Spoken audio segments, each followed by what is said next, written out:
Hey there! Today we're learning Sleeping Lotus, which is an intermediate piano piece by Joep Beving. I added a link in the description so that you can listen to his performance, and you'll notice that the sound of his piano is very muted and quiet. Now that's not because of some super special secret technique he's using, it's simply because of a piece of felt. So he places that felt cloth between the hammers and strings, which gives the piano that dampened sound. Doing this was, or is, I believe, still trendy, especially in reflective and intimate type music. You probably don't have a piece of felt to put in your piano, but to emulate that sound somewhat, you can use the unicorda pedal to give it more of a muted sound. Now, according to Beving, the inspiration for this piece was seeing his sleeping daughter and reflecting on all of the good, the not so good, and the beautiful things in his daughter's future. And so I think that sets up the mood of this piece quite well. As far as I know, he doesn't have his own published score, but there are several arrangements. There are some discrepancies within them, but I'm going to link the one that I purchased and I think is one of the best arrangements by Jessie Black. And she graciously permitted me to use her sheet music throughout this tutorial, so thank you, Jessie.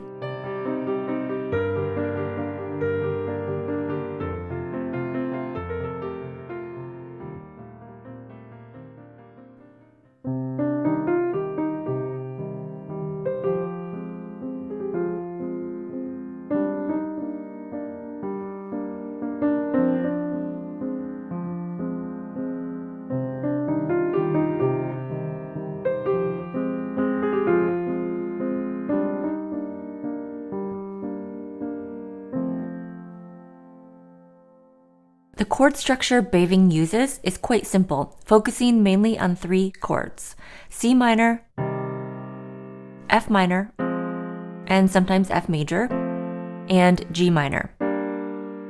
We're in C minor with 3 flats, so we can also think of these chords as 1, 4, and 5.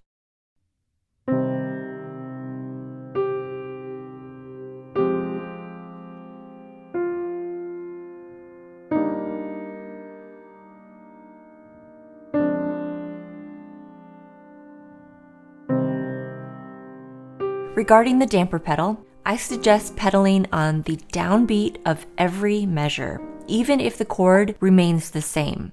When that pattern changes, I'll let you know. The left-hand chord pattern is a simple waltz, loud, soft, soft, loud, soft, soft. Because this is in 3/4 time, make sure beats 2 and 3 are very light, with beat 1, our bass part, louder. Keep your fingertips close to the keys on beats 2 and 3 and keep constant contact with them to help you play softly, because the less momentum, the easier it is to play soft. Notice that beat 1 holds for 3 beats, so you're going to hold that bass note down while you play beats 2 and 3.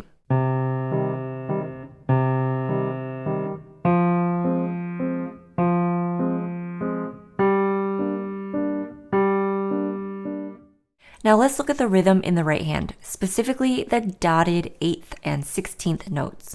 In measure 2, it's 1 and 2 and 3 and 1. So C comes right after the and of 3. 3 and 1. 3 and 1. Because this piece is peaceful and relaxed, the 16th note doesn't need to be snappy. Let it be relaxed. 2 and 3 and 1 and 2 and 3 and 1. Then in measure 3, it's 1 and 2 and 3 and 1. 1 and 2 and 3 and 1. So you're fitting the A flat and G into half a beat, and 1. Now you're going to see these rhythms throughout the piece, so make sure you understand and can easily play both. I play the G with finger 5, and then as I'm holding it, I switch to finger 2, which then sets me up for the next C. Now you don't have to do it this way, especially since you're using the damper pedal. You can just move your hand up to finger 5 on C without that sub. When you play hands together, the right hand melody is more prominent than the left.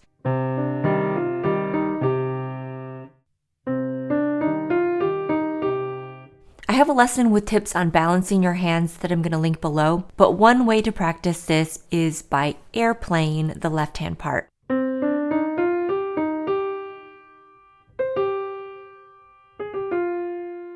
If one or two left-hand notes accidentally sounds, that's fine. This is just to get your brain and body used to putting more weight into that right-hand side. Getting the balance right in measure 5 is crucial, otherwise we're going to hear a different melody than what's written. So if I play the left-hand chords on beats 2 and 3 too loudly, I'm going to hear them as part of the melody. But when I have the correct balance, the melody should be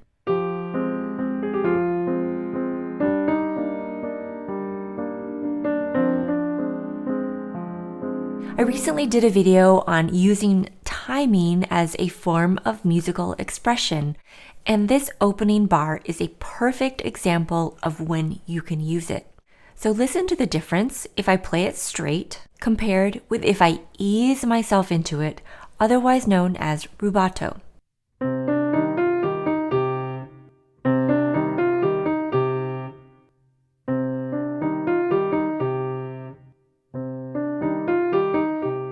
Now, we don't want to do this every single time we see this theme because then it becomes predictable and less effective. So pick just a few places throughout the piece to use rubato like this.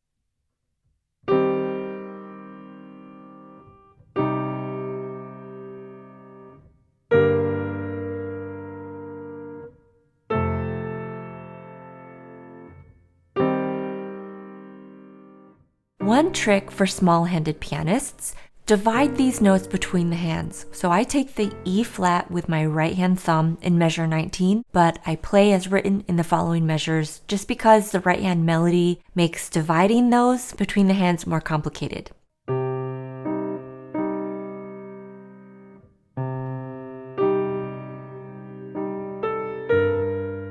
This might seem extra fussy to some of you, but if you are small-handed, anytime you can ease off a stretch to reach a quarter in interval, you should take it. There are spots where you obviously can't hold beat 1 for its full 3 beats unless you have the hand spread of Rachmaninoff, but don't worry about it. We could do some fancy fingering to split the notes between the hands, but in this case, I really don't think it's worth it. The rhythms in the right hand are similar to the first section. 1 and 2 and 3 and 1 and 2 and 3 and 1 and 2 and 3 and 1 and 2 and 3 and 1, 2 and 3 and 1. 1 and 2 and 3 and 1. 1 and 2 and 3 and 1. The melody in this section reminds me of someone kind of humming to themselves, just carefree and easy. So let those 16th notes feel light. Otherwise, it sounds too aggressive.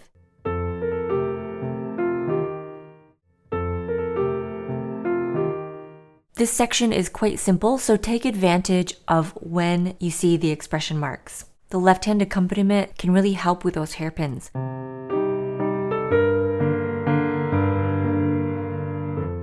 One general note about crescendos.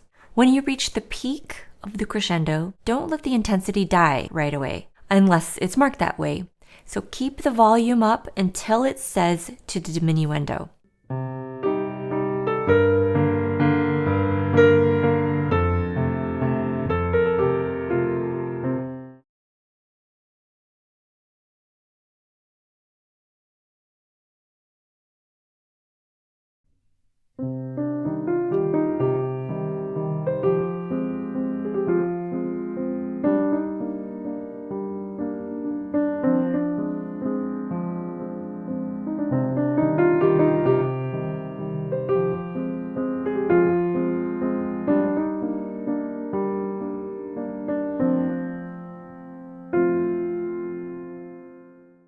Except for the last bar, section 3 is the same as section 1.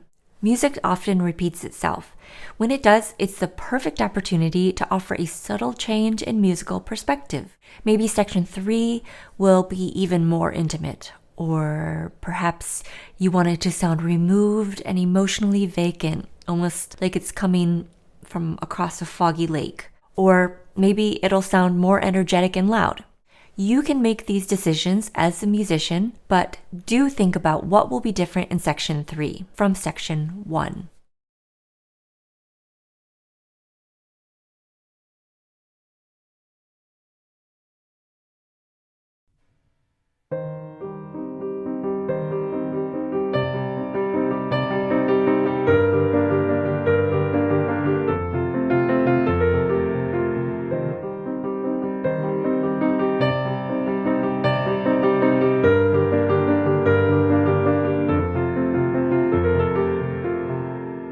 This starts the B section with a key change. Although the texture and key are different, he sticks with the same chord structure: C minor, G minor, and F major. The entire B section is made up of flowing broken chords, and while there isn't a melody, there are notes that we can stress to help guide our ear through these chord changes, so we don't just hear a sea of notes.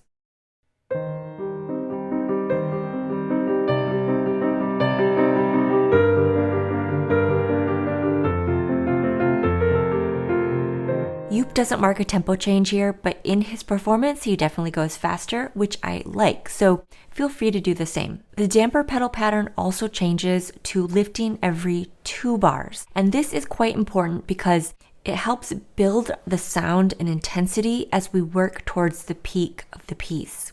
Allow your left elbow to guide these broken chords, and it's a technique I call stirring the pot. On the lowest note of the broken chords, the elbow pushes out and up like someone placed an object on your arm and you don't want it to fall. It's a smooth motion though, so don't jerk. Now, I'm exaggerating this motion to demonstrate. In practice, it's a fraction of that movement. Then, as I move through the other notes in the broken chord, my elbow makes a circle, first coming in towards my torso, and then my wrist comes up slightly to make room for my elbow coming in, and then it goes out again towards where I started, and my wrist comes back down. So the wrist comes up to make room, not the shoulder. And I time it to be at the out and up motion again on the lowest note of the broken chord. So first, without playing anything, place your left hand fingers on the keys and work through that elbow motion, stirring the pot. And you can practice counting out loud. 1, 2, 3. 1, 2, 3. 1, 2, 3. 1, 2, 3. Always moving and making sure that you're at the 1 as your elbow is moving out and up. 3. 1, 2, 3. When that feels fluid, just add the downbeat note while still counting out loud. 1, 2, 3. 1, 2, 3. 1, 2, 3. 1, 2, 3. Then add just beat 2. 1, 2, 3. 1, 2, 3. 1, 2, 3. 1, 2, 3. Finally, add all of the notes. 1, 2, 3. 1, 2, 3. 1, 2, 3. 1, 2, 3. 1, 2, 3. 1, 2, 3. 1, 2, 3. 1, 2, 3. When you have those larger stretches, the interval of a sixth here in measure 53, the motion does change quite a bit because I have to rotate back and forth to reach those 2 notes, so I don't have that stirring the pot action going. But I do start with a stir, and then I rotate. But for the beginning of this section, where the chords are more within my reach, I have that complete circle rotating. If I track my elbow movement, it moves faster from beats 1 to 2, then 2 to 3 is slower but still moving, and then beats 3 to 1 move faster. Now, maybe that's a little too detailed for some of you, but for all the analytical people out there, that's for you. The right hand also shares this stirring motion. On the downbeats, or the highest notes, the right elbow smoothly pushes out and up, then comes in towards the body. So it's 1, 2, 3, 1, 2, 3. 1, 2, 3. 1, 2, 3. 1, 2, 3. 1, 2, 3. 1, 2, 3. 1, 2, 3. So together they do this stirring the pot motion in mirror image. And if you're looking at me right now, I am really doing heavy chicken wings. This is too much. I'm just showing you to demonstrate. In practice, once you get to the piano and you get the feel of this motion, it will become smaller. And rather than a big circle, you might think of a flat oval shape. 1, 2, 3. 1, 2, 3. 1, 2, 3. 1, 2, 3.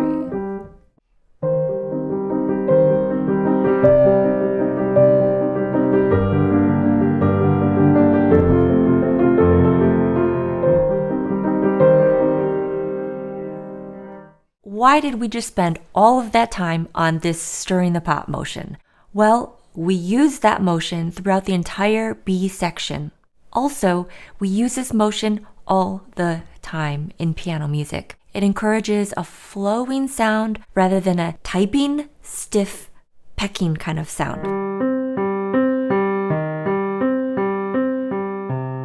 And it helps us stay relaxed, avoiding extra tension buildup.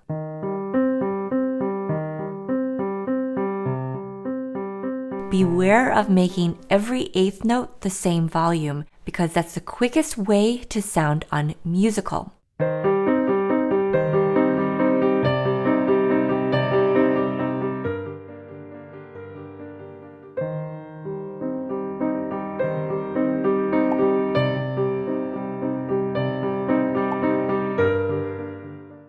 In measure 56, we have 3 against 2, or triplet against eighth note. Not difficult, not difficult, not difficult, 2, not difficult. When you listen to Joep playing this, you'll hear that he's not really super strict with the exact timing of the triplet with the eighth note. So when you're learning this, work it out slowly and be very exact, but then once you have the feel for it, you can be more free. Just make sure that the downbeat lines up and then beat 2 lines up.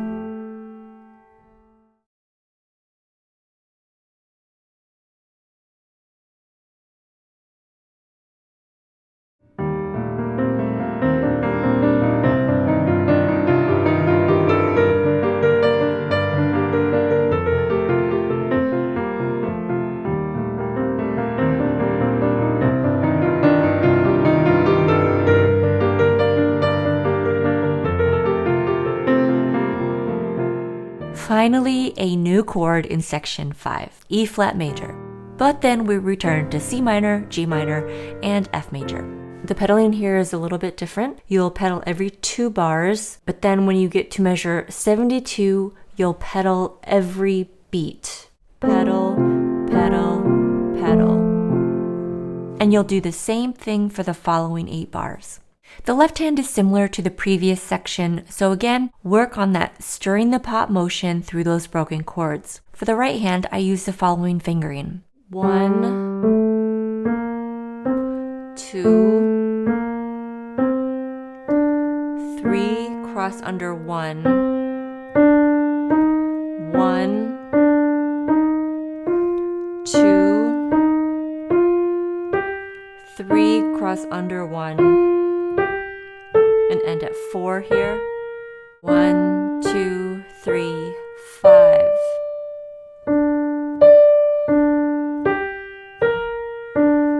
Four, 3. Leap down 1, 5. Cross over with 2, 5, 1, 5. I love this play between the hands because the left hand feels like it's in 3, 1, 2, 3, 1, 2, 3, while the right hand is in groups of 2, 1, 2, 1, 2. Bring out the first note in each right hand group to highlight the ascending scale, with the final 4 eighth notes part of that scale.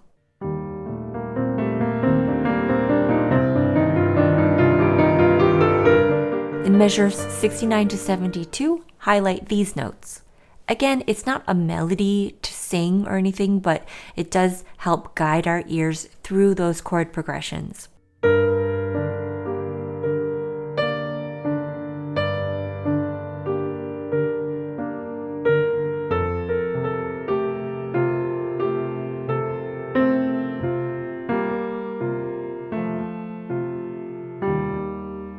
Measure 77 is the true peak of the piece, so spend a good amount of time making sure that this long crescendo is convincing. Let both hands help out. It's easy to just focus on the right hand getting louder, but really it's the lower register of that left hand that will give you the rich sound as you crescendo. Option to begin with a rubato on measure 73, so you can ease into the tempo, and then when you reach the peak, you might consider using a little time before the downbeat to make the peak even more special.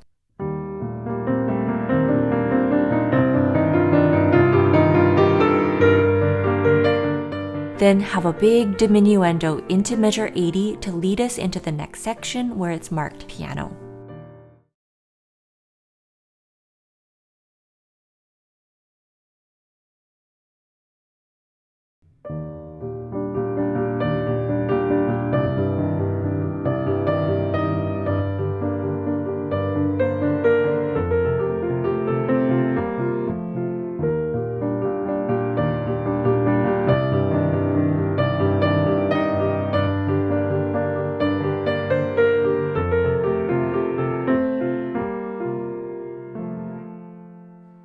This is more of the same chord patterns and chords. In measure 84, there's a random octave in the right hand. As you play the eighth notes on beats 1 and 2, try walking your hand in towards the fallboard so that by the time you get to the E flat octave, your short fingers, the thumb and pinky, are right there to play.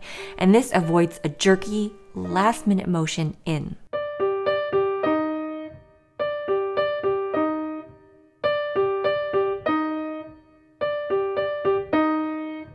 In measure 96, plan when and how much you want to slow down.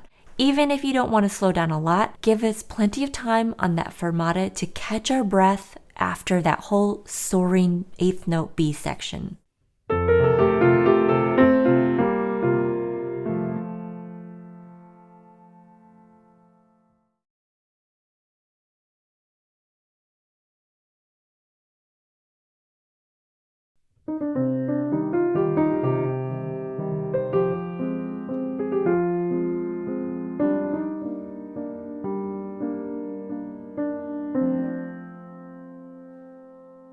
The 16th note pickup is light, almost like a grace note.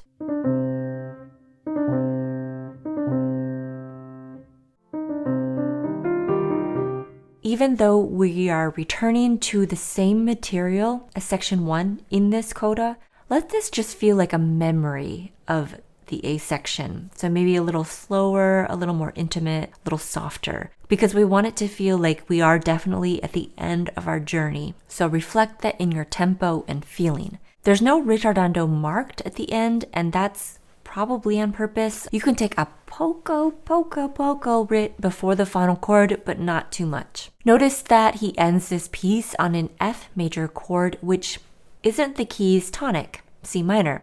Now, 99.9% of the time, pieces begin and end on the tonic, so our ears are used to hearing that as our home. Since he ends the piece on the 4 chord, it leaves a sense of not being finished, which makes sense since this is about his daughter's future. It's not finished.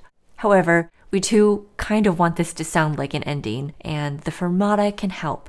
As a general rule, the longer you hold a chord, the more it feels like an ending, even if it's not the tonic. So let the last chord be very long and die out before you actually pick off your hands off the keys.